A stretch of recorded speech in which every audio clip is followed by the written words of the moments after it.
भटक्या कुत्र्याची वाढती संख्या लक्षात घेता बदलापूर नगरपालिकेनं श्वान निर्बीजीकरण केंद्र सुरू केलंय। इथं दर महिन्याला सरासरी 200 ते 250 कुत्र्यांवर निर्बीजीकरण शस्त्रक्रिया केली जाते।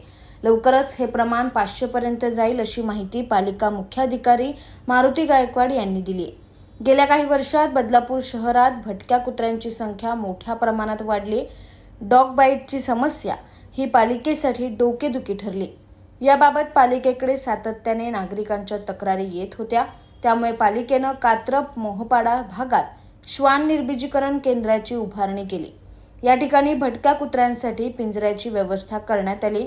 तसेच त्यांना शस्त्रक्रिया ते उपचार होईपर्यंत नियमितपणे जेवणही दिलं जातं आणि तज्ज्ञांमार्फत औषध उपचार केले जातात। सध्याच्या घडीला इथं महिन्याकाठी 200 ते 250 कुत्र्यांवर शस्त्रक्रिया केली जाते। लवकरच इथं 500 कुत्र्यांवर शस्त्रक्रिया केली जाईल। तसंच शहरातील भटक्या कुत्र्यांचं सर्वेक्षणही केलं जाईल अशी माहिती पालिका मुख्याधिकारी मारुती गायकवाड यांनी दिली।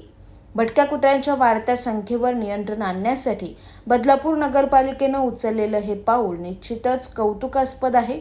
हा प्रयत्न यशस्वी झाल्यास बदलापूर शहरातील भटक्या कुत्र्यांचा प्रश्न बऱ्यापैकी मार्गी लागेल अशी आशा करायला हरकत नाहीये। आज रोजी कुत्र्यांवरती साधारणतः 250 ते 250 कुत्र्यांवरती प्रत्येक महिन्यात शस्त्रक्रिया होते।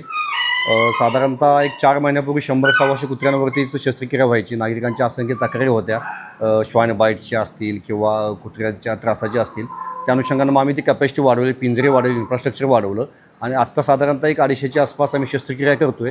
अजून पुढच्या 2 महिन्यामध्ये सरासरी एक 500 श्वानांवरती शस्त्रक्रिया व्हायला पाहिजे असं नगरपालिकेचं सध्याचं नियोजन आहे। Bureau report, AB fast news, Badlapur.